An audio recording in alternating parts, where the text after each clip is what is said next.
김민우의 하루는 늘 잿빛으로 시작되었다. 새벽 6시 반.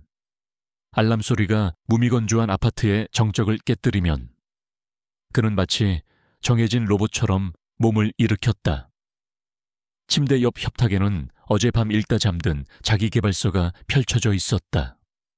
성공을 위한 10가지 습관, 부자가 되는 길 같은 제목들이었지만 그 책들은 민우에게 아무런 영감도 위로도 주지 못했다. 그저 막연한 불안감을 잠시 잊게 해주는 수면제 같은 존재였다. 30대 후반의 그는 대한민국에서 평범한 회사원이라는 이름으로 살아가고 있었다. 치열한 경쟁 속에서 남들만큼 벌고 남들만큼 소비하며 남들처럼 아파트를 대출받아 살고 있었다.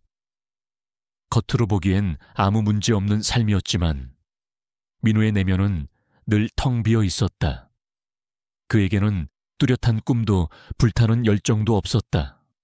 그저 하루하루를 버텨내는 것에 익숙해져 있었다. 아침 식사는 늘 간편식이었다. 편의점에서 사온 샌드위치나 즉석 수프를 전자레인지에 데워 먹는 것이 전부였다. 식탁에 앉아 텔레비전을 켰지만 화면 속 연예인들의 화려한 삶이나 성공한 사업가들의 이야기는 그의 현실과 너무 동떨어져 있었다. 그는 그저 멍하니 화면을 응시할 뿐이었다. 텔레비전에서 흘러나오는 성공담은 그에게 성취감을 주는 대신 상대적 박탈감과 공허함을 안겨주었다. 민우는 자신이 늘 무언가를 갈망하고 있지만 그것이 무엇인지 정확히 알지 못했다. 마치 퍼즐의 한 조각이 빠진 그림처럼 그의 삶은 어딘가 불완전했다. 이따금씩 찾아오는 정체 모를 불안감은 그의 마음을 갉아먹었고 그는 그 감정을 애써 외면하며 일상에 파묻히곤 했다. 출근길은 언제나 지옥 같았다. 빽빽하게 들어선 빌딩 숲 사이로 사람들은 좀비처럼 무표정한 얼굴로 걸음을 재촉했다. 민우 역시 그들 중 하나였다. 지하철 안은 발 디딜 틈 없이 빼곡했고 사람들의 표정에서는 피로와 스트레스가 묻어났다. 그는 매일 아침 거울을 보며 오늘도 별일 없겠지라고 중얼거렸다. 그 말은 다짐이라기보다는 그저 평범하고 안전한 하루가 지나가기를 바라는 간절한 바람에 가까웠다. 그의 삶은 늘 예측 가능한 범위 안에서 움직였다. 그는 변화를 두려워했고 익숙함 속에 자신을 가두었다. 어쩌면 그 익숙함은 그가 알지 못하는 혹은 외면하고 싶은 어떤 과거로부터 자신을 지키기 위한 방어 기제였을지도 몰랐다. 사무실에 도착하면 민우는 컴퓨터 앞에 앉아 업무를 시작했다. 늘 하던 일이었고 그는 실수 없이 자신의 역할을 해냈다. 그러나 그의 마음은 늘 땅옷에 가 있었다. 그는 종종 창밖을 응시하며 멍하니 생각에 잠기곤 했다. 가끔씩 찾아오는 희미한 어릴 적 기억의 파편들. 정확히는 기억이 없는 그 자체가 그를 괴롭혔다. 그는 자신의 5세 이전의 기억이 거의 없었다. 부모님은 그가 어릴 적 큰 사고를 당해 기억을 잃었다고만 말씀하셨고 민우는 그 말을 의심 없이 받아들였다. 그러나 마음 한편에는 늘 해소되지 않는 의문이 자리 잡고 있었다. 그는 자신이 누구인지, 어디서 왔는지에 대한 막연한 호기심을 가지고 있었지만 현실의 벽에 부딪혀 그 호기심을 애써 외면하며 살아왔다. 민우는 항상 어릴 적부터 착용해온 낡은 은목걸이를 소중히 여겼다. 목걸이는 세월의 흔적을 고스란히 담고 있었고 달아해진 줄은 그의 오랜 착용 기간을 짐작하게 했다. 목걸이 펜던트에는 정교하게 조각된 매화 문양이 새겨져 있었는데 그 문양은 그에게 설명할 수 없는 기시감과 함께 때때로 알 수 없는 불안감을 안겨주곤 했다. 이 목걸이가 유일하게 그에게 과거와 연결된 단서였다. 그는 이 목걸이가 자신을 보호해주는 일종의 부적이라고 막연히 생각했다. 밤에 잠자리에 들 때면 그는 무의식적으로 목걸이를 움켜쥐곤 했다. 마치 이 목걸이가 그를 알 수 없는 위험으로부터 지켜주는 듯이 말이다. 가끔 민우는 잠을 자다가 알 수 없는 악몽에 시달렸다. 꿈속에는 늘 뿌연 안개와 함께 낯선 산장, 그리고 어린아이의 울음소리가 들려왔다. 꿈속의 산장은 낡고 음침했으며 어린아이의 울음소리는 너무나 처절하여 그의 심장을 찢어놓는 듯 했다. 꿈에서 깨어나면 온몸이 식은땀으로 젖어 있었고 심장이 미친 듯이 포운딩했다. 그는 이 꿈의 내용이 무엇을 의미하는지 알 수 없었지만 깊은 불안감에 시달렸다. 그러나 꿈의 내용은 현실에서 어떤 의미도 지니지 않는 허상이라고 스스로를 위로하며 애써 외면했다. 그는 이 꿈이 자신의 불안한 심리 상태에서 비롯된 단순한 악몽이라고 치부하려 노력했다. 점심시간에도 민우는 혼자였다. 동료들과 함께 식사를 하기도 했지만 그의 마음은 늘 외로웠다. 그는 사람들과 깊은 관계를 맺는 것을 어려워했다. 어쩌면 깊은 관계를 맺으면 자신의 숨겨진 과거가 드러날까봐 무의식적으로 피했던 것일지도 몰랐다. 그는 늘 적당한 거리를 유지하며 자신의 감정을 드러내지 않았다. 그는 혼자라는 것에 익숙했고 때로는 그것이 편안하다고 생각하기도 했다. 그러나 그의 내면 깊숙한 곳에서는 따뜻한 교감을 갈망하고 있었다. 그는 외로웠지만 어떻게 외로움에서 벗어나야 할지 알지 못했다. 퇴근 후에는 종종 헬스장에 가서 땀을 흘렸다. 육체적인 피로를 통해 정신적인 공허함을 잊으려 했지만 그것도 잠시뿐이었다. 운동을 마치고 집에 돌아오면 다시금 텅 빈 공간과 마주해야 했다. 그는 소파에 앉아 멍하니 텔레비전을 켰다가 끄기를 반복했다. 때로는 책을 들었지만 글자들이 눈에 들어오지 않았다. 그의 삶은 늘 똑같은 패턴으로 반복되었고 그는 그 반복 속에서 길을 잃은 듯했다. 그는 삶의 의미를 찾고 싶었지만 어디서부터 시작해야 할지 알 수 없었다. 어느 비 오는 날이었다. 늦은 퇴근길 횡단보도를 건너던 민우는 충격적인 광경을 목격했다. 신호가 바뀌기도 전에 달려온 차 한 대가 작은 강아지 한 마리를 그대로 덮칠 듯 달려들었다. 강아지는 겁에 질려 도로 한가운데 꼼짝 않고 서 있었다. 사람들은 비명을 지르거나 힐끗 쳐다볼 뿐 아무도 선뜻 나서는 이가 없었다. 그 순간 민우는 망설일 틈도 없이 우산을 던지고 도로로 달려들었다. 그는 자신도 모르게 몸을 던져 강아지를 품에 안고 간신히 차를 피했다. 빗물에 흠뻑 젖은 그의 옷은 금세 차가워졌지만 그의 품에 안긴 강아지의 떨림은 따뜻하게 느껴졌다. 강아지는 다리를 절뚝거리고 있었다. 민우는 빗물에 흠뻑 젖은 채 강아지를 품에 안고 근처 동물병원으로 향했다. 병원에 도착하자마자 그는 자신의 옷이 축축하다는 것도 잊은 채 수의사에게 강아지의 상태를 설명했다. 수의사는 강아지의 다리가 골절되었다고 진단했다. 민우는 자신의 지갑을 뒤져 남은 돈을 확인했다. 치료비가 만만치 않았지만 그는 망설임 없이 자신의 신용카드를 내밀었다. 괜찮습니다. 이 아이부터 살려주세요. 그의 목소리는 진심이었다. 강아지의 치료를 지켜보는 내내 그의 마음속에는 알 수 없는 따뜻한 감정이 차올랐다. 그는 처음으로 자신 안에 숨겨진 순수한 선의와 연민을 느꼈다. 강아지의 치료가 끝난 후 민우는 임시보호처를 찾아주기 위해 발벗고 나섰다. 여러 동물보호단체에 연락하고 인터넷 커뮤니티에 글을 올렸다. 그는 강아지를 품에 안고 밤늦도록 거리를 헤맸다. 마침내 한 유기견 보호소에서 강아지를 임시 보호해 주겠다는 연락이 왔다. 그는 강아지를 보호소에 맡기고 집으로 돌아오는 길, 그의 마음은 이전과는 다르게 가벼웠다. 비록 그의 옷은 젖어 있었고 몸은 피곤했지만 그의 얼굴에는 희미한 미소가 걸려 있었다. 작은 생명을 구했다는 사실이 그에게 알 수 없는 만족감을 주었다. 그는 자신의 삶에도 작은 의미를 부여할 수 있다는 것을 깨달았다. 그는 외롭고 공허했던 일상 속에서도 자신 안에 따뜻함과 순수한 선의가 존재한다는 것을 비로소 알게 되었다. 집으로 돌아온 민우는 따뜻한 물로 샤워를 하고 깨끗한 옷으로 갈아입었다. 그는 침대에 누워 천장을 응시했다.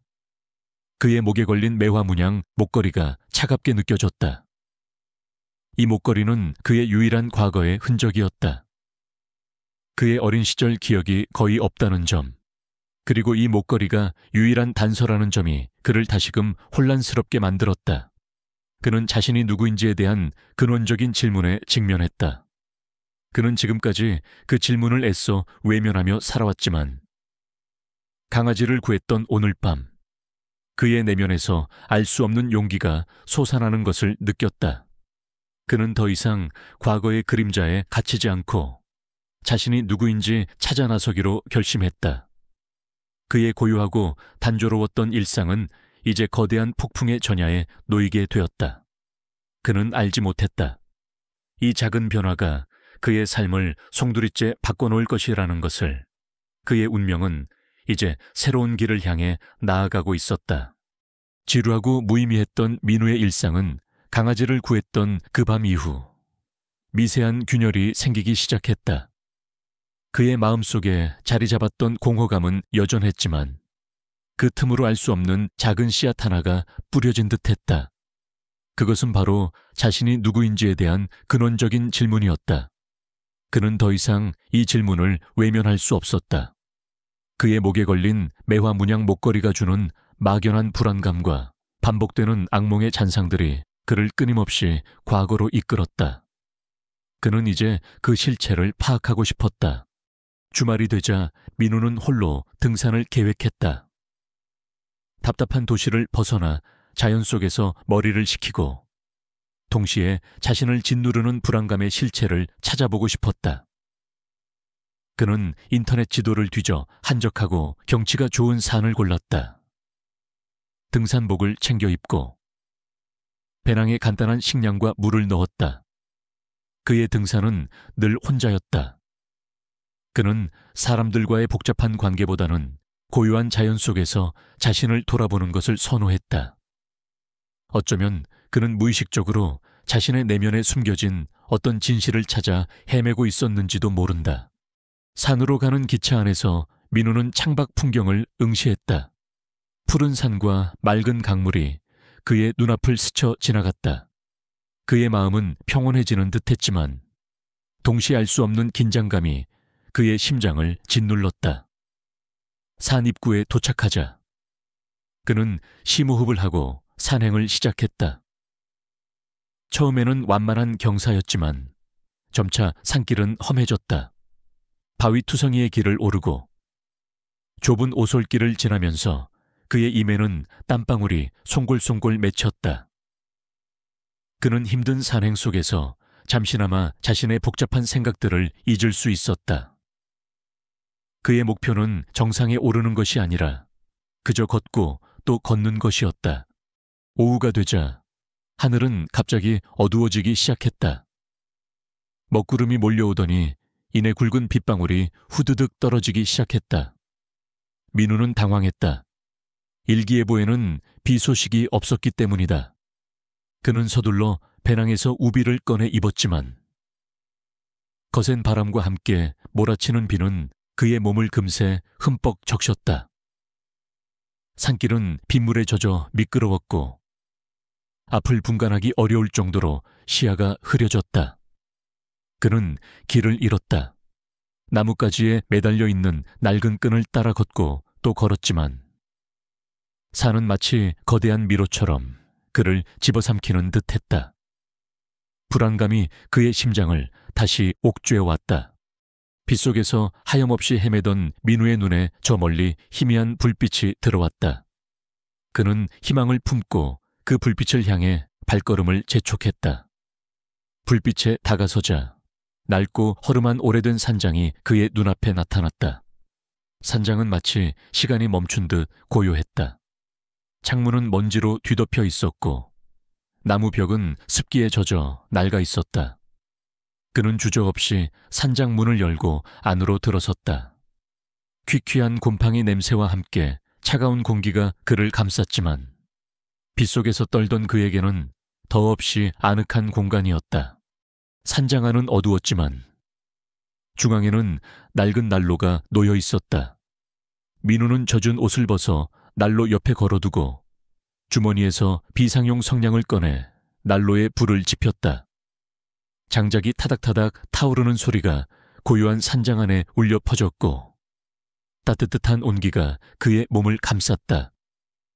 그는 난로 옆에 웅크리고 앉아 온몸을 녹였다. 잠시나마 불안감을 잊고 평화로운 기분을 느꼈다. 따뜻한 온기 속에서 민우는 산장 구석을 둘러봤다. 낡은 나무 상자들이 여기저기 쌓여 있었고 먼지 쌓인 가구들이 널려 있었다. 호기심에 그는 상자 하나를 열어봤다. 상자 안에는 낡은 책들과 오래된 잡동사니들이 뒤섞여 있었다. 그때 그의 눈에 먼지 쌓인 오래된 신문 뭉치가 들어왔다. 무심코 맨 위 신문을 집어든 그는 그 위에 찍힌 날짜를 확인했다. 1975년 10월 27일, 정확히 50년 전의 신문이었다. 그는 왜 이런 낡은 신문이 이곳에 놓여 있는지 의아했지만 크게 신경 쓰지 않고 무심코 신문 한 면을 펼쳐봤다. 그 순간 민우의 심장이 멎는 듯했다. 신문 한 면에는 선명하게 바로 자신의 얼굴이 있었다. 사진은 50년 전 민우의 어린 시절, 5세 정도의 아이 모습이었다. 사진 속 아이의 얼굴은 현재의 민우와 놀랍도록 닮아 있었다. 믿을 수 없는 현실에 그의 손에서 신문이 미끄러져 바닥에 툭 떨어졌다. 기사 제목은 섬뜩할 정도로 선명하게 그의 눈에 박혔다. 산실종 5세 아동 김민우 군 극적 생還. 민우는 떨리는 손으로 신문을 다시 집어들었다. 기사 내용을 꼼꼼히 읽어 내려갔다.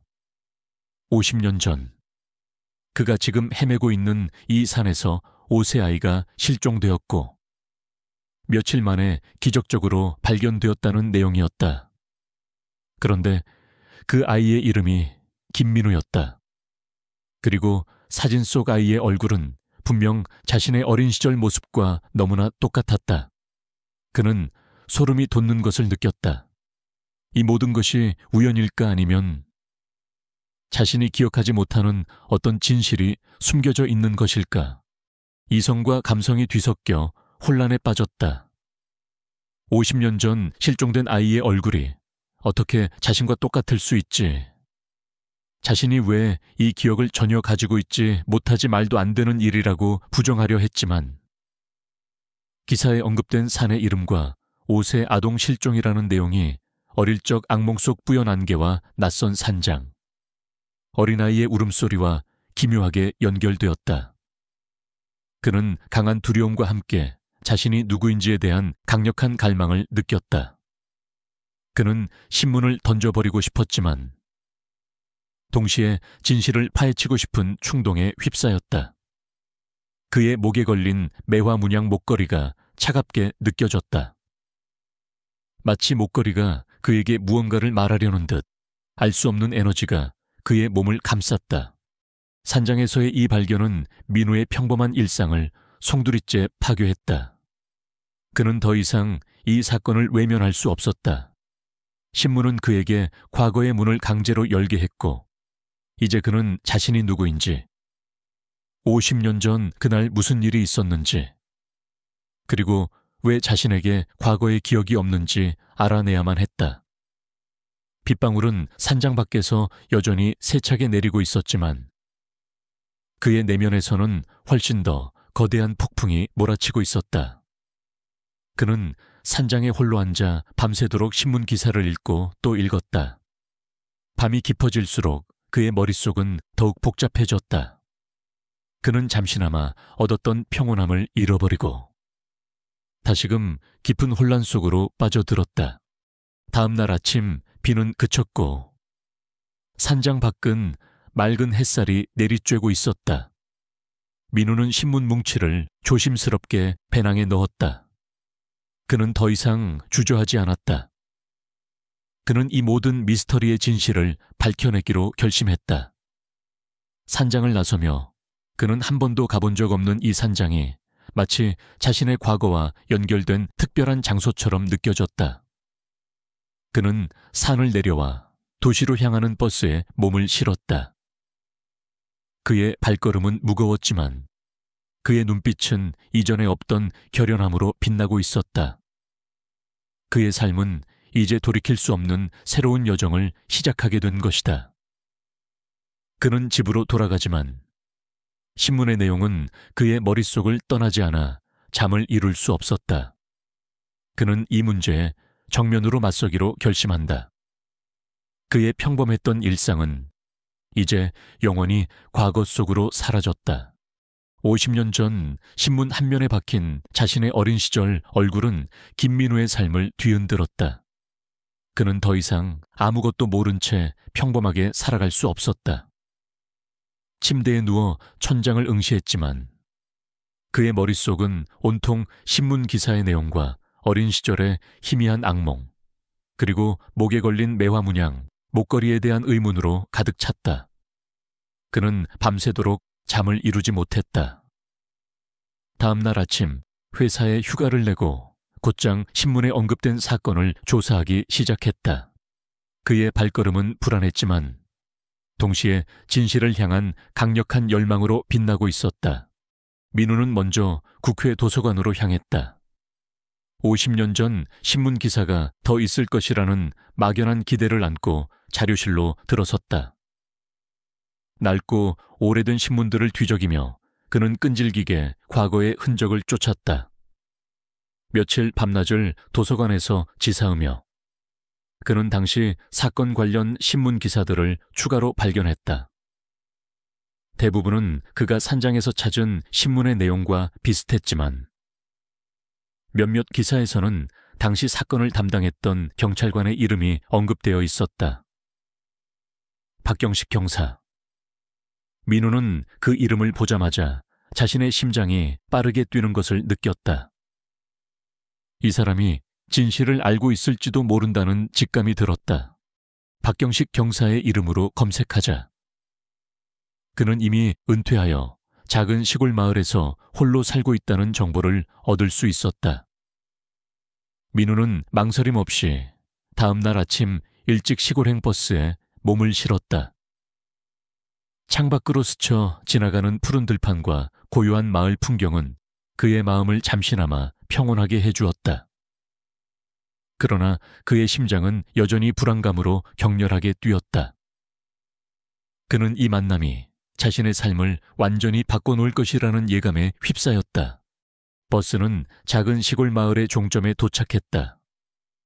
민우는 버스에서 내려 박 노인의 집 주소를 물어물어 찾아갔다. 낡은 대문 앞에는 박경식이라는 이름이 새겨진 작은 나무패가 걸려 있었다. 민우는 심호흡을 하고 초인종을 눌렀다. 잠시 후 백발이 성성한 노인 한 분이 문을 열고 나왔다. 그의 눈은 깊은 연륜을 담고 있었지만 민우를 보자마자 미세하게 흔들리는 것을 민우는 놓치지 않았다. 어르신, 박경식 경사님이 맞으신가요? 민우는 조심스럽게 물었다. 노인은 민우를 위아래로 훑어보더니 경계심 가득한 눈빛으로 대답했다. 그런데 자네는 누군가 웬일로 이런 시골까지 왔지? 민우는 자신의 이름을 밝히고 50년 전 산실종 아동 사건에 대해 묻기 위해 찾아왔다고 말했다. 신문에서 기사를 봤습니다. 그리고 제 얼굴이 당시 실종된 아이와 똑같습니다. 저는 그 사건에 대해 아무 기억이 없습니다. 어르신께서 혹시 그 사건에 대해 아시는 것이 있으신지요? 민우의 목소리는 절박했다.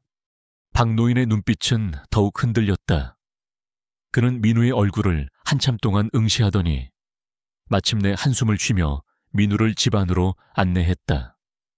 작은 마루에 앉아 따뜻한 차를 마시는 동안 박노인은 민우를 끈질기게 관찰했다. 그의 눈빛에는 호기심과 함께 알 수 없는 슬픔이 담겨 있었다. 제인, 정말 당시 그 아이인가? 박노인은 조심스럽게 물었다. 민우는 고개를 끄덕였다. 저도 확신할 수 없습니다. 하지만 신문 속의 사진이 저와 너무나 똑같습니다. 박노인은 잠시 침묵하더니 50년 전의 기억을 더듬기 시작했다. 그때 참 이상한 사건이었지. 5세 아이가 산속에서 실종됐다가 며칠 만에 발견됐는데 멀쩡했어. 겉으로는 아무런 상처도 없었지. 그런데 아이가 발견됐을 때 겉으로 보기엔 멀쩡했지만 이상하게도 과거 기억을 전혀 하지 못했어. 가족들도 전혀 기억 못하는 눈치였지. 그리고 더 이상했던 건 그 아이가 살아있는 동안 한 번도 울지 않았다는 거야. 5살 아이가 가족을 잃었는데 믿을 수 없었지. 가족들은 그 당시 실종 아동 부모라고 주장하는 사람들은 아이를 보자마자 눈물을 흘리며 포옹했지만 아이는 낯선 사람을 대하듯 무표정했어. 어쩐지 부모와 아이의 관계가 자연스럽지 않다고 생각했지. 당시에는 수사할 인력도 부족했고 아이는 기적적으로 살아났으니 그냥 덮였지만 말이야. 박노인의 말이 끝나자마자 민우의 목에 걸린 매화 문양 목걸이가 갑자기 희미하게 빛나기 시작했다. 동시에 민우의 머릿속에 파편처럼 어떤 여인의 흐느끼는 목소리가 들려왔다. 그 목소리는 너무나 슬프고 처절하여 민우의 심장을 찢어놓는 듯했다. 뿌연 안개 속에서 어린아이의 울음소리가 들렸던 그의 악몽 속 목소리와 놀랍도록 닮아 있었다. 민우는 순간 비틀거렸고 손으로 머리를 움켜쥐었다. 알 수 없는 고통과 함께 과거의 잔상들이 그의 뇌리를 스쳐 지나갔다. 박노인은 민우의 모습을 보고 경악했다. 그의 눈은 놀라움과 함께 깊은 회한으로 가득 찼다. 그는 자리에서 벌떡 일어나 민우의 목걸이를 유심히 살폈다. 이건 박노인의 목소리가 떨렸다. 그때도 그랬어. 아이를 발견했을 때 아이 목에 걸려있던 똑같은 목걸이가 빛났었어. 그리고 내 귀에 어떤 여인의 흐느끼는 소리가 들렸지. 나는 너무 놀라서 이 이야기를 누구에게도 하지 못했네. 미신이라고 생각했어. 아무도 믿어주지 않을 거라고 생각했지. 하지만 자네가 그 아이가 맞군. 박노인은 50년 전 사건의 진실에 대해 털어놓기 시작했다.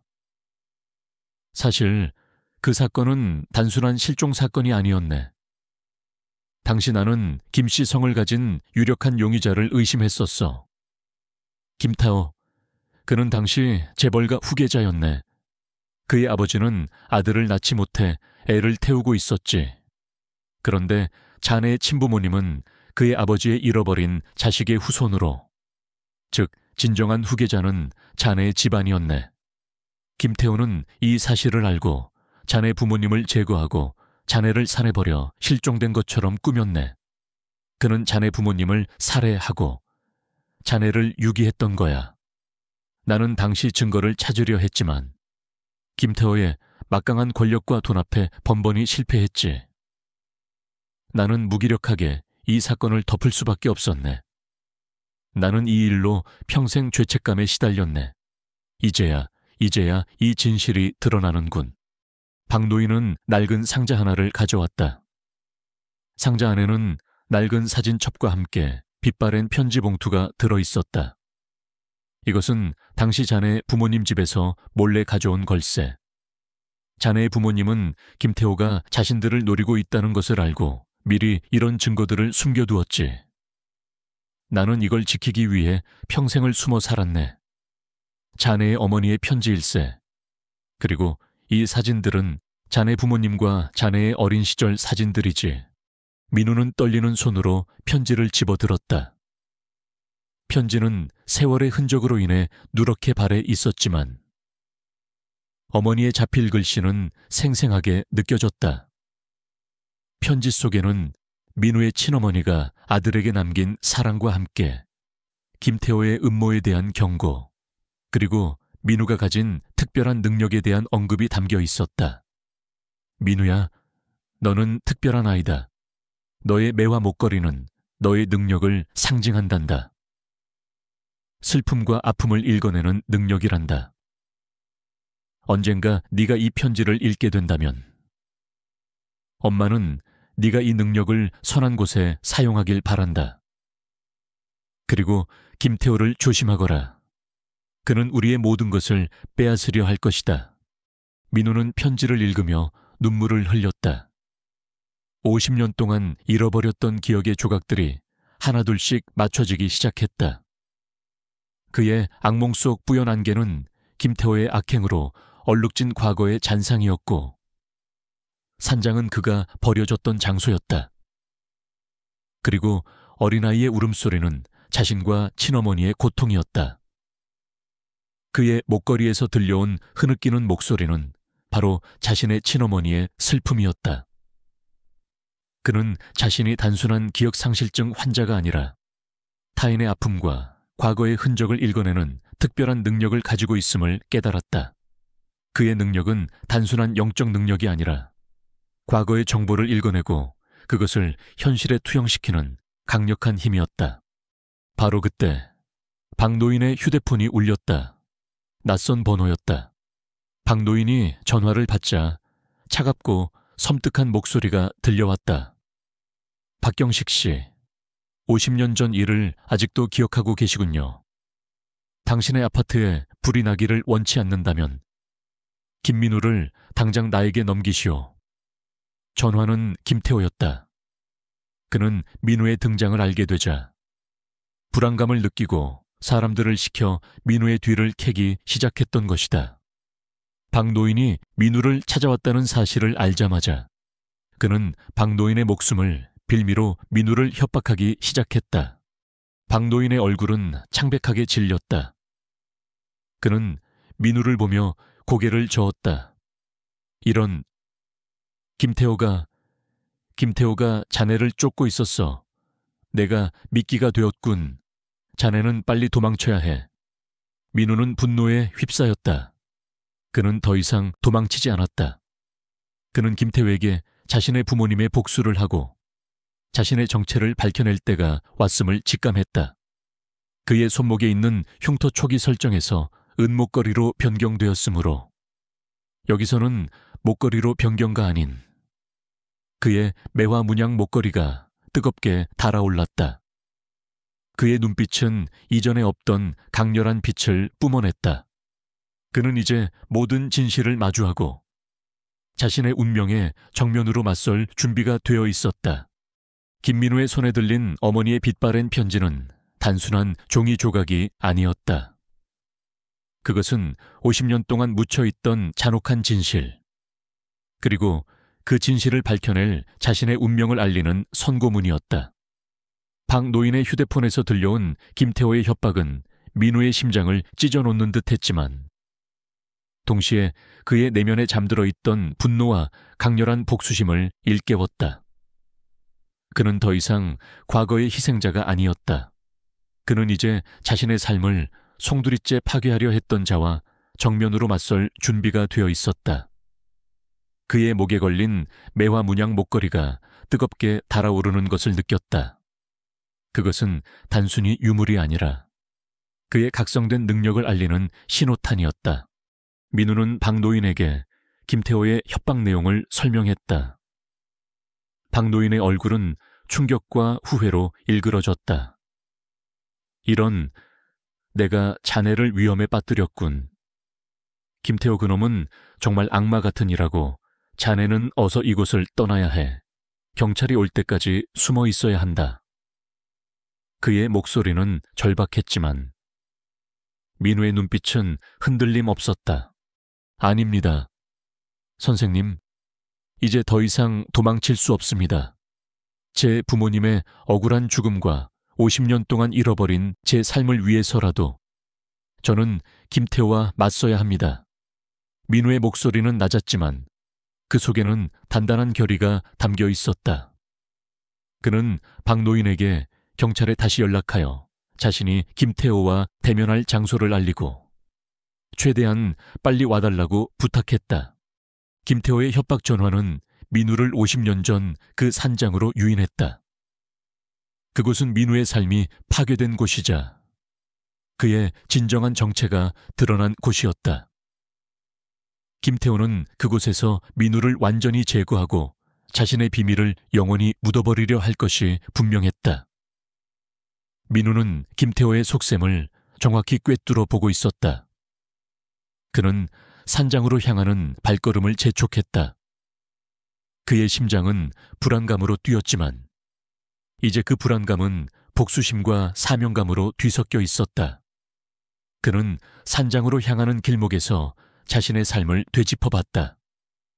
평범하다고 믿었던 그의 삶은 사실 거대한 거짓 위에 세워져 있었다. 그는 이제 그 거짓을 부수고 진실을 밝혀낼 때가 왔음을 직감했다. 산장은 여전히 낡고 음침했지만 민우에게는 더 이상 낯선 곳이 아니었다. 그곳은 그의 잃어버린 과거가 잠들어 있는 곳이자 그의 운명이 시작된 곳이었다. 민우는 산장 문을 열고 안으로 들어섰다. 퀴퀴한 곰팡이 냄새가 코를 찔렀고 거미줄이 여기저기 쳐져 있었다. 산장 안은 고요했지만 그 고요함은 곧 폭풍으로 변할 것 같은 긴장감으로 가득했다. 드디어 왔군. 김민우. 산장 구석의 어둠 속에서 김태호의 목소리가 들려왔다. 그의 목소리는 차갑고 냉정했다. 김태호는 거대한 그림자처럼 민우 앞에 모습을 드러냈다. 그의 얼굴에는 세월의 흔적이 깊게 새겨져 있었지만 그의 눈빛은 여전히 교활하고 잔인했다. 그의 손에는 번쩍이는 권총이 들려 있었다. 날 어떻게 알았지? 50년 동안 숨어 살았는데. 민우는 침착하게 물었다. 그는 김태호의 등장에 놀랐지만 두려움보다는 분노가 앞섰다. 김태호는 비웃었다. 네가 나타났다는 소식은 금방 내 귀에 들어왔지. 박경식 그 늙은이가 너를 찾고 있었다는 것도 알고 있었어. 내가 50년 동안 얼마나 많은 것을 지켜왔는데 감히 내까짓게 나타나서 내 것을 망치려 들어 네 부모님처럼. 너도 여기서 사라져야 해. 그의 목소리에는 살기가 가득했다. 그는 민우에게 총구를 겨눴다. 민우는 김태호의 눈을 똑바로 쳐다봤다. 내 부모님을 죽이고 나를 산해버린 이유가 겨우 재산 때문이었습니까? 당신은 인간도 아니야. 민우는 분노에 찬목소리로 소리쳤다. 김태호는 비웃었다. 인간, 그런 감상적인 소리는 집어치워. 세상은 힘과 돈이 전부야. 나는 그것을 위해 무엇이든 할 수 있었다. 그리고 지금도 마찬가지다. 그의 손가락이 반가쇠에 걸렸다. 그때 민우의 목에 걸린 매화 문양 목걸이가 갑자기 강렬하게 빛을 발하기 시작했다.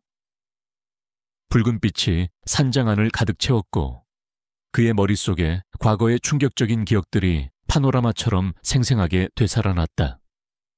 어린 민우가 엄마의 손을 잡고 산을 오르던 평화로운 순간, 갑자기 나타난 김태호의 부하들이 부모님을 잔인하게 살해하는 모습, 그리고 자신을 산속 깊은 곳에 버리는 김태호의 사악한 웃음소리.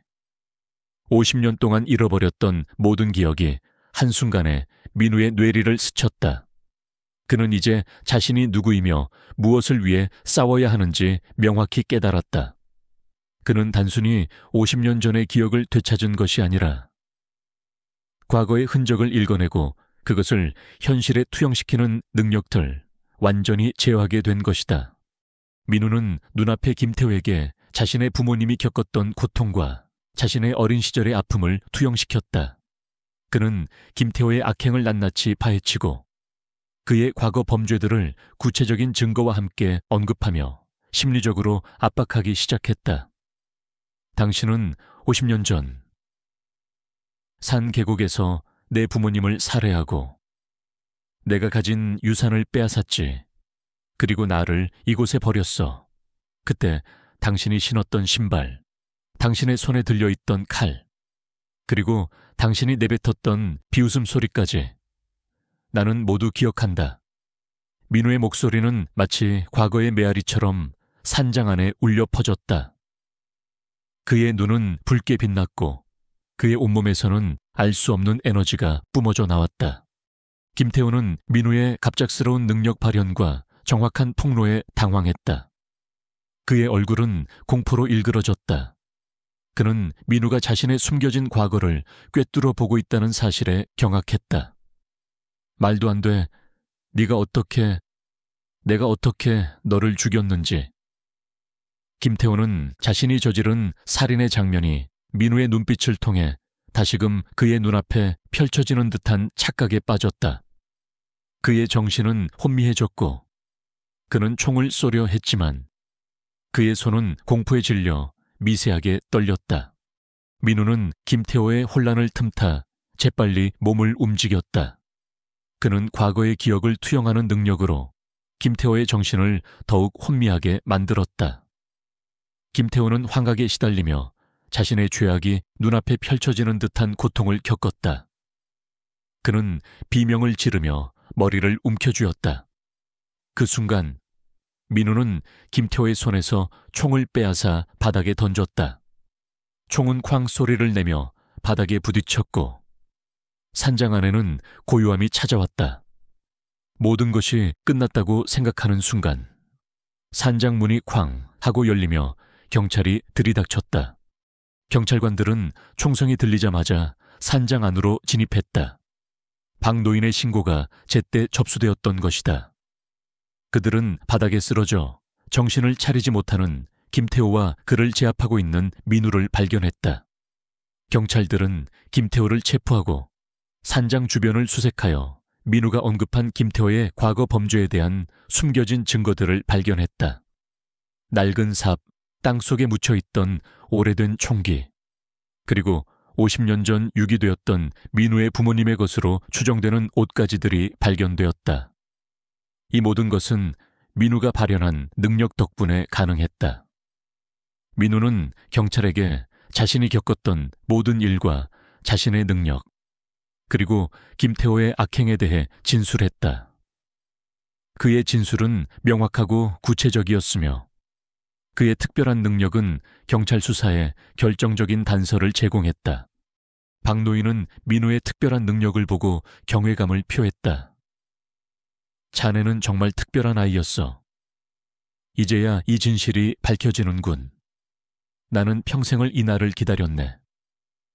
그의 눈에는 감격의 눈물이 흘렀다.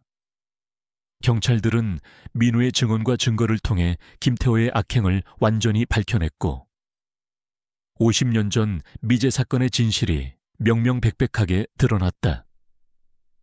민우는 더 이상 단순한 기억상실증 환자가 아니었다.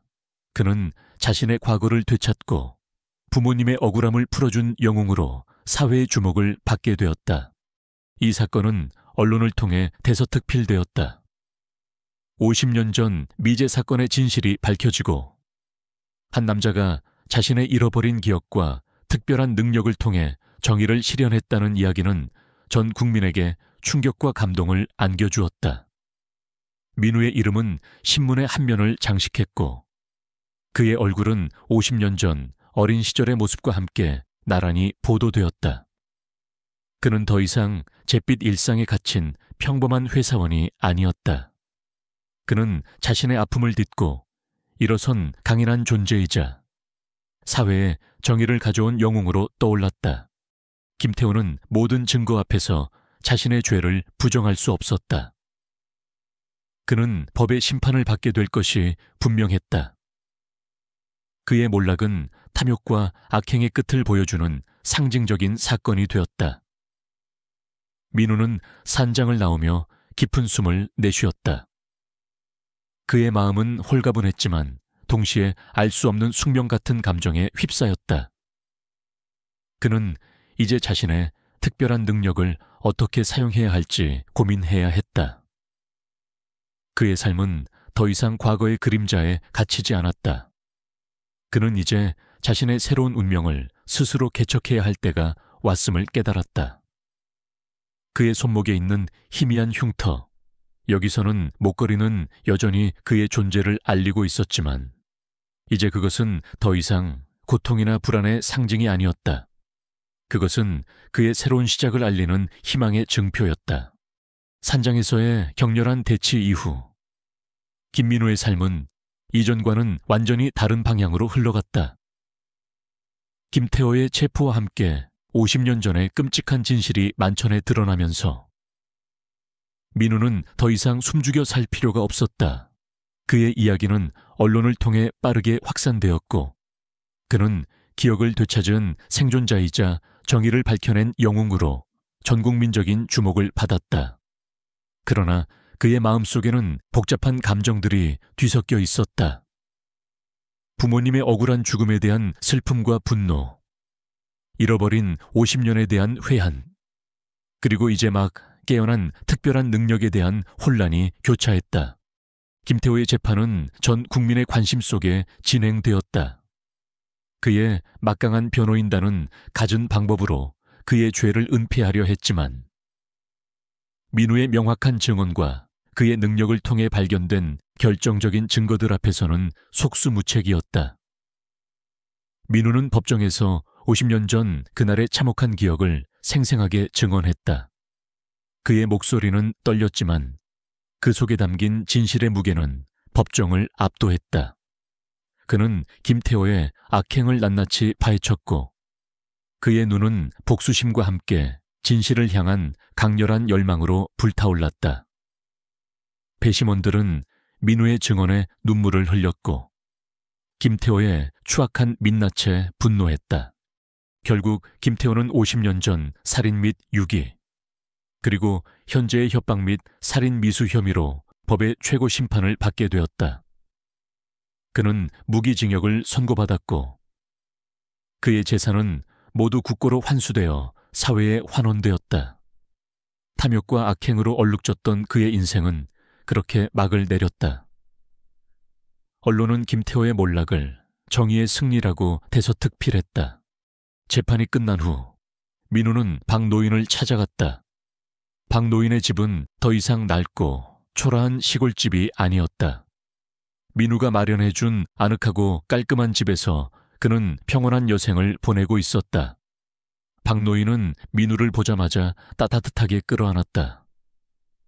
자네, 정말 대단했네. 나는 평생을 죄책감에 시달렸는데 자네 덕분에 이제야 마음의 짐을 덜었어. 진실을 밝혀줘서 정말 고맙네. 그의 눈에는 감격의 눈물이 그렁거렸다. 민우는 박노인의 손을 잡고 조용히 말했다. 선생님 덕분입니다. 선생님께서 그 증거들을 지켜주지 않으셨다면 저는 영원히 제 과거를 알지 못했을 겁니다. 저에게 새로운 삶을 주셔서 감사합니다. 그들은 함께 따뜻한 차를 마시며 지난 시간을 회상했다. 박노인은 민우의 특별한 능력에 대해 다시 한번 경외심을 표했다. 자네의 그 능력, 정말 놀라워. 과거의 흔적을 읽어내고 심지어는 사람의 마음까지 읽어내는 듯했지. 그걸 어떻게 사용해야 할지는 이제 자네의 몫이야. 박노인의 말은 민우에게 깊은 생각을 안겨주었다. 그는 자신이 가진 능력이 단순히 과거를 읽어내는 것을 넘어 타인의 아픔과 기억까지도 공유할 수 있다는 것을 깨달았다. 그의 목걸이에서 매화 문양이 빛날 때마다 그는 잃어버린 기억의 파편들과 함께 알 수 없는 감정의 소용돌이에 휩싸이곤 했다. 그는 이제 자신의 능력을 어떻게 사용해야 할지 고민해야 했다. 지혜 이전 프롬프트에서는 지혜가 악당으로 설정되었으나 여기서는 김태호가 악당이므로 이 부분은 삭제하고 민우의 고민으로 대체합니다.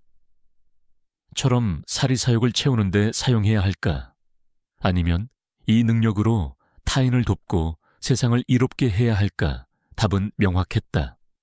그는 자신의 아픔을 통해 얻은 이 능력을 선한 곳에 사용하기로 결심했다. 민우는 자신의 삶을 되짚어봤다. 50년 동안 잃어버렸던 시간, 그리고 그 시간을 보상받을 수 있는 기회. 그는 더 이상 평범한 회사원으로 돌아가고 싶지 않았다. 그는 자신의 경험과 능력을 활용하여 사회에 기여하고 싶었다. 특히 자신처럼 억울하게 기억을 잃었거나 트라우마로 고통받는 사람들을 돕고 싶다는 강한 열망이 생겼다. 그는 박노인과 상의하여 기억의 조각들이라는 비영리 단체를 설립하기로 결정했다. 이 단체는 잃어버린 기억을 찾아주는 것은 물론 트라우마로 고통받는 이들을 위한 심리 상담과 지원 프로그램을 운영할 예정이었다. 민우는 자신의 경험을 바탕으로 기억 상실증 환자들에게 희망을 주고 그들의 삶을 재건하는 데 도움을 주고자 했다. 그는 자신이 겪었던 고통을 다른 이들과 나누고 그 고통을 치유하는 데 기여하고 싶었다. 단체를 설립하는 과정은 순탄치만은 않았다. 그는 모든 것을 처음부터 시작해야 했다. 사무실을 구하고 자원봉사자들을 모집하고 후원금을 모으는 일까지 모든 것을 스스로 해결해야 했다. 언론의 관심은 시간이 지나면서 식어갔고 그는 외로운 싸움을 이어나갔다. 그러나 그는 포기하지 않았다. 그의 마음속에는 자신이 누구인지 알게 된 후 생긴 강한 사명감이 불타오르고 있었다. 그는 자신의 능력과 경험이 다른 사람들에게 희망을 줄 수 있다고 믿었다. 어느 날 민우는 자신의 아파트에 앉아 있었다. 텅 빈 거실은 여전히 고요했지만 이제 그에게는 더 이상 외로운 공간이 아니었다. 그는 자신의 지난 삶을 되돌아봤다. 강아지를 구했던 그 작은 행동, 산장에서 발견한 50년 전 신문, 그리고 박노인과의 만남. 이 모든 것이 거대한 운명의 흐름처럼 느껴졌다. 그는 자신의 손목에 있는 희미한 흉터, 여기서는 매와 목걸이를 어루만졌다. 흉터는 여전히 희미했지만 더 이상 그에게 고통이나 불안을 주지 않았다. 그것은 그의 강인함과 그가 겪었던 모든 시련을 상징하는 듯했다. 그는 컴퓨터를 켜고 자신의 이야기를 글로 써 내려가기 시작했다. 매화 목걸이의 비밀, 자신의 잃어버린 기억을 찾아가는 여정, 김태호의 악행, 그리고 자신의 특별한 능력에 대한 이야기였다. 그는 자신의 아픔을 다른 사람들과 공유하고 싶었다. 자신의 이야기가 누군가에게는 희망이 되고 누군가에게는 용기가 되기를 바랐다. 밤새도록 글을 쓰고 또 썼다. 그의 글은 진심으로 가득했고 그의 고통과 희망이 고스란히 담겨 있었다. 책은 출간되자마자 뜨거운 반응을 얻었다. 50년 전 실종 사건의 주인공이 자신의 이야기를 직접 썼다는 사실만으로도 큰 화제가 되었다. 그의 책은 수많은 독자들에게 잊혀진 과거와 현재를 연결하는 다리가 되었고 그의 능력은 사람들에게 신비롭고 경이로운 존재로 인식되었다.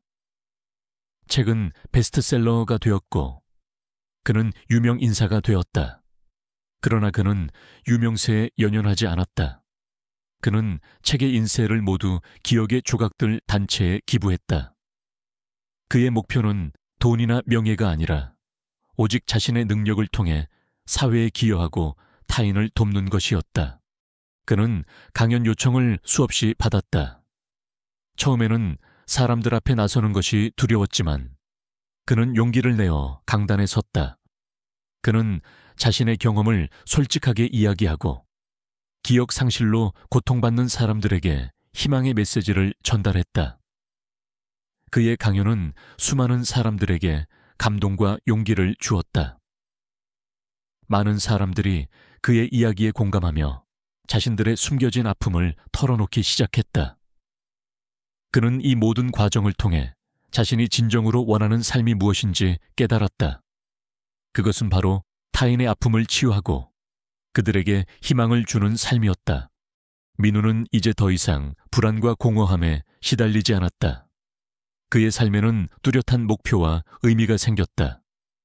그는 과거의 그림자에서 벗어나 새로운 새벽을 향해 나아가는 용감한 사람이 되었다. 그의 매화 목걸이는 여전히 그의 목에 걸려 있었지만 이제 그것은 아픔의 상징이 아니라 희망과 새로운 시작의 상징이 되었다. 그는 자신의 능력을 통해 세상을 이롭게 하고 잃어버린 진실들을 밝혀내는데 기여하기로 결심했다. 그의 삶은 이제 막 새로운 챕터를 시작하는 것이었다. 김민우는 기억의 조각들이라는 이름의 비영리 단체를 설립하며 자신의 삶에 새로운 의미를 부여했다. 그의 아파트는 더 이상 텅 빈 공간이 아니었다. 이제 그곳은 사무실로 변모했고 낮에는 자원봉사자들의 활기찬 목소리로 가득 찼다. 그는 매일 아침 일찍 일어나 단체 운영에 필요한 업무들을 처리했다. 기금 모금, 상담 프로그램 개발, 그리고 무엇보다 중요한 것은 자신처럼 잃어버린 기억이나 트라우마로 고통받는 이들을 만나는 일이었다. 그의 매화 목걸이의 비밀책이 베스트셀러가 되면서 얻은 인쇄는 모두 단체 운영 자금으로 기부되었다. 그는 돈이나 명예에는 관심이 없었다. 오직 자신의 능력과 경험을 통해 타인을 돕는 것만이 그의 유일한 목표였다. 기억의 조각들은 언론의 주목을 받으며 빠르게 성장했다. 민우는 TV, 다큐멘터리, 라디오 인터뷰, 그리고 수많은 강연 요청에 응하며 자신의 이야기를 대중에게 알렸다. 그는 카메라 앞에서 자신의 잃어버린 과거와 특별한 능력, 그리고 김태호의 악행을 솔직하게 털어놓았다. 그의 이야기는 수많은 사람들에게 충격과 감동을 주었고 그의 용기와 진심은 많은 이들의 마음을 움직였다. 특히 기억 상실증 환자나 실종 가족을 둔 사람들에게는 한 줄기 희망이 되었다. 그들은 민우를 통해 자신들의 아픔을 이해받고 잊혀진 진실을 찾을 수 있을지도 모른다는 희망을 품게 되었다. 물론 민우의 특별한 능력은 학계와 의료계에서도 뜨거운 논쟁을 불러일으켰다. 일부 학자들은 그의 능력을 영적인 현상이나 초자연적인 힘으로 치부하며 비과학적이라고 비난했다. 그러나 다른 한편에서는 그의 능력을 심리학, 신경과학, 그리고 고고학 분야에 접목하려는 시도도 있었다. 민우는 이 모든 논란 속에서도 흔들림 없었다. 그는 자신의 능력이 무엇이든 그것이 타인에게 도움이 될 수 있다면 충분하다고 생각했다. 그는 자신의 능력에 대한 과학적인 설명보다는 그 능력이 가져올 긍정적인 영향에 더 집중했다. 민우는 자신의 능력을 활용하여 미해결된 실종 사건을 해결하는 데 기여하기도 했다. 한 번은 20년 전 실종된 아이의 부모님이 그를 찾아왔다. 민우는 아이가 마지막으로 보였다는 장소를 방문하여 그곳에 남아있는 아이의 물건에 손을 대었다. 그의 목걸이에서 매화 문양이 빛을 발하자 그의 눈앞에 아이의 마지막 모습과 그를 납치했던 범인의 잔혹한 모습이 파노라마처럼 펼쳐졌다. 민우는 자신이 본 것을 정확하게 진술했고 경찰은 그의 증언을 바탕으로 수사를 재개하여 마침내 범인을 검거하고 아이의 유해를 찾을 수 있었다. 비록 아이는 돌아오지 못했지만 부모님은 20년 동안 풀지 못했던 한을 풀 수 있었다며 민우에게 진심으로 감사했다. 이 사건은 기억의 조각들, 단체의 명성을 더욱 높였다. 민우의 삶은 이제 이전과는 완전히 다른 방향으로 흘러갔다. 그는 더 이상 잿빛 일상에 갇힌 평범한 회사원이 아니었다. 그는 자신의 아픔을 다른 이들을 돕는 데 사용하는 진정한 영웅이자 사회적 기업가로 거듭났다. 그는 전국을 다니며 강연을 하고 자신의 경험을 바탕으로 쓴 책 매화 목걸이의 비밀은 꾸준히 베스트셀러 자리를 지켰다. 책의 인쇄는 모두 기억의 조각들, 단체에 기부되어 더 많은 사람들을 돕는 데 사용되었다. 그는 자신의 아파트 대신 단체에서 운영하는 작은 쉼터에서 자원봉사자들과 함께 생활하며 이들을 돌보기도 했다. 그는 더 이상 혼자가 아니었다. 그의 주변에는 그를 지지하고 함께하는 사람들이 늘어났다. 특히 박노인은 민우의 가장 든든한 조력자였다. 그는 기억의 조각들, 단체의 명예고문으로 활동하며 민우에게 많은 조언과 지지를 아끼지 않았다. 박노인은 민우를 아들처럼 아꼈고 민우 역시 그를 친아버지처럼 따랐다. 그들은 함께 과거의 아픔을 극복하고 새로운 미래를 향해 나아가는 동반자가 되었다. 민우는 박노인에게 자신의 특별한 능력에 대해 더욱 솔직하게 털어놓았고 박노인은 민우의 능력이 사회에 긍정적인 영향을 미칠 수 있도록 돕는 데 적극적으로 나섰다. 어느 날 저녁 민우는 쉼터의 작은 방에 앉아 자신의 목에 걸린 매화 문양 목걸이를 어루만졌다. 목걸이는 여전히 그의 삶의 중요한 일부였다. 처음에는 그에게 혼란과 불안을 가져다 주었지만 이제는 희망과 사명감의 상징이 되었다. 그는 지난 시간을 되돌아봤다. 50년 전 자신을 파괴하려 했던 산장에서 시작된 그의 여정은 이제 수많은 이들에게 희망을 주는 길로 이어지고 있었다. 그는 자신의 아픔을 통해 다른 사람들의 아픔을 이해하고 그들에게 치유의 손길을 내밀 수 있게 되었다. 그는 밤마다 찾아오던 악몽으로부터 완전히 자유로워졌다. 과거의 그림자는 더 이상 그를 쫓아오지 않았다. 오히려 과거의 기억들은 그에게 지혜와 용기를 주었고 그의 능력을 더욱 강하게 만들었다. 그는 이제 자신의 능력으로 타인의 고통을 느끼고 과거의 흔적을 읽어내는 것을 두려워하지 않았다. 오히려 그것을 자신의 사명으로 받아들였다. 가끔 그는 자신의 친부모님을 생각했다. 그들이 자신에게 남긴 것은 끔찍한 비극과 함께 특별한 능력이었다. 그는 부모님의 유산을 통해 자신의 삶에 의미를 부여할 수 있게 되었다. 그는 자신의 부모님이 자신에게 물려준 능력을 선한 곳에 사용하며 그들의 희생이 헛되지 않았음을 증명하려 했다. 민우는 쉼터의 벽에 걸린 칠판을 바라봤다. 칠판에는 새로운 가족을 찾습니다 라는 문구와 함께 실종 아동들의 사진들이 붙어 있었다. 그의 마음속에는 다시 한번 강한 책임감이 샘솟았다. 그는 아직 할 일이 많았다. 세상에는 아직도 잊혀진 진실들, 그리고 치유되지 못한 아픔들이 많았다. 그는 자신의 능력을 통해 그 모든 것을 밝혀내고 치유하는 데 헌신할 것이라고 다짐했다. 이른 아침, 민우는 쉼터의 마당에서 스트레칭을 하고 있었다. 상쾌한 공기가 그의 폐를 가득 채웠다. 그의 얼굴에는 평온함과 함께 새로운 하루를 시작하는 설렘이 가득했다. 그의 곁에는 5년 전 그가 구해준 강아지가 꼬리를 흔들며 애교를 부렸다. 강아지는 이제 건강하고 활기 넘치는 모습이었다. 민우는 강아지의 머리를 쓰다듬으며 환하게 웃었다. 그의 삶은 이제 아름다운 매화처럼 만개하여 수많은 이들에게 희망과 치유의 메시지를 전달하고 있었다. 그는 자신의 잃어버린 과거를 되찾고 그 과거를 통해 다른 이들의 미래를 밝히는 등대가 되었다. 차해석장에서의 비극적인 사건 이전 챕터에서 산장 사건으로 대체됨 이후 5년이 흘렀다. 김민우의 삶은 더 이상 불안과 비밀에 갇히지 않았다.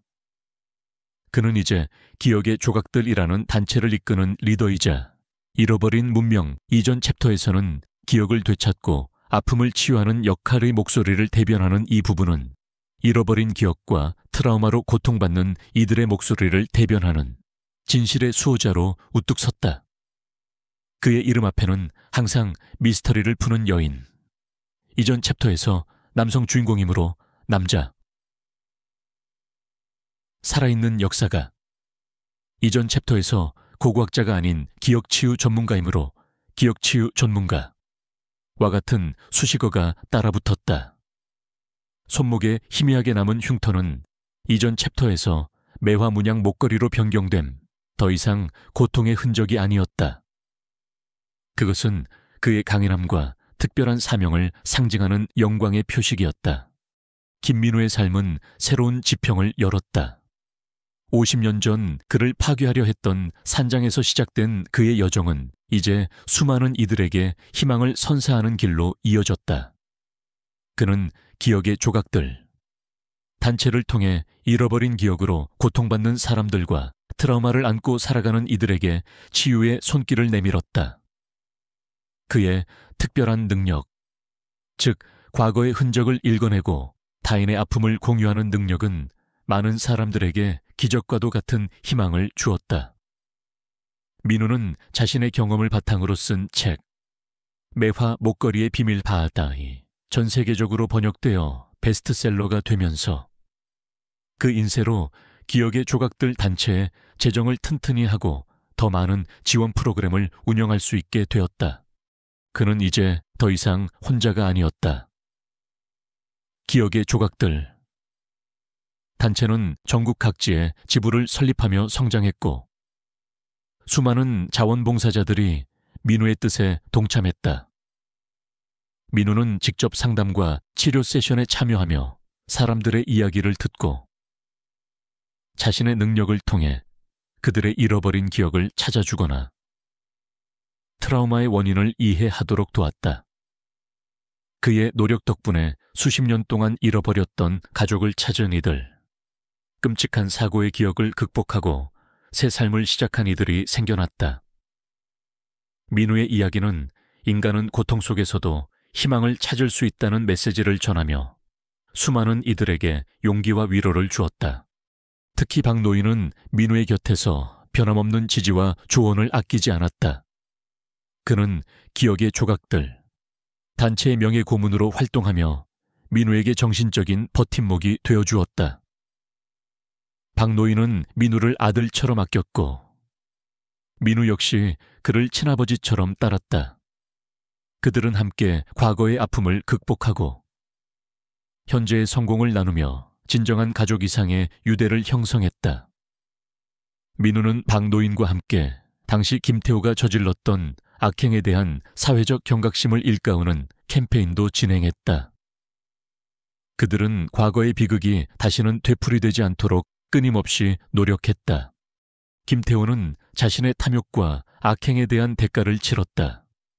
그는 법에 준엄한 심판을 받았고 그의 이름은 탐욕과 악행의 상징으로 역사에 기록되었다. 그의 몰락은 진실과 정의가 결국 승리한다는 것을 보여주는 본보기가 되었다. 그의 재산은 모두 사회에 환원되어 기억의 조각들 단체를 비롯한 여러 자선단체에 기부되었다.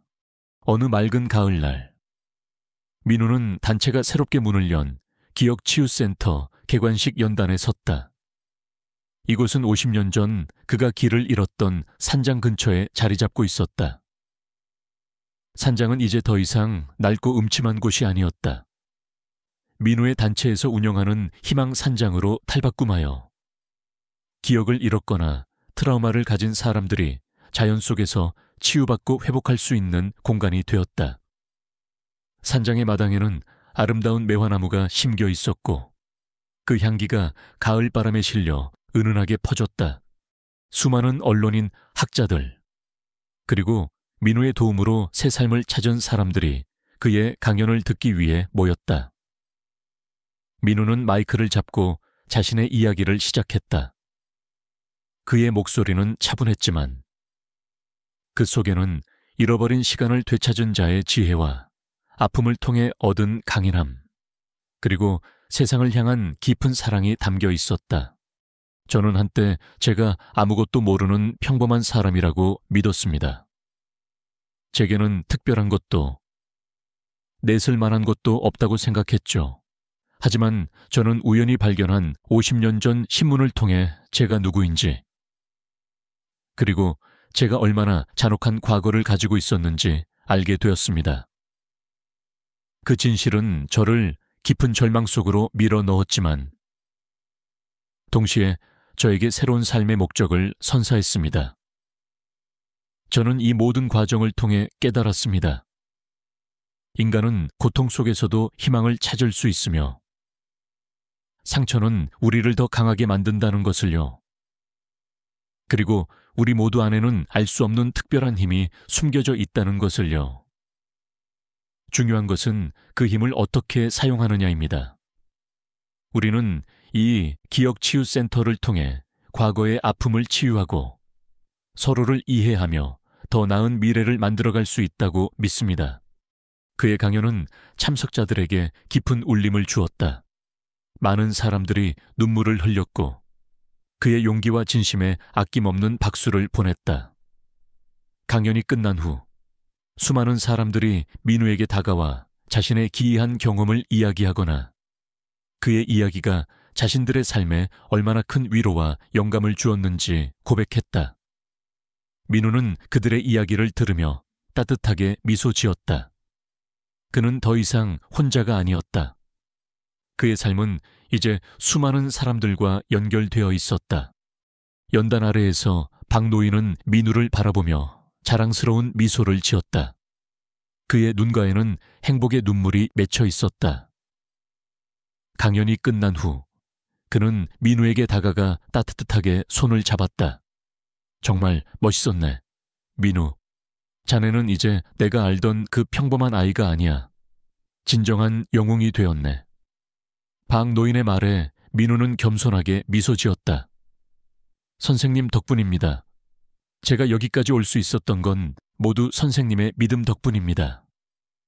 그들은 서로를 바라보며 조용히 미소 지었다. 그들의 관계는 핏줄을 넘어선 깊은 사랑과 존경으로 맺어진 진정한 가족이었다.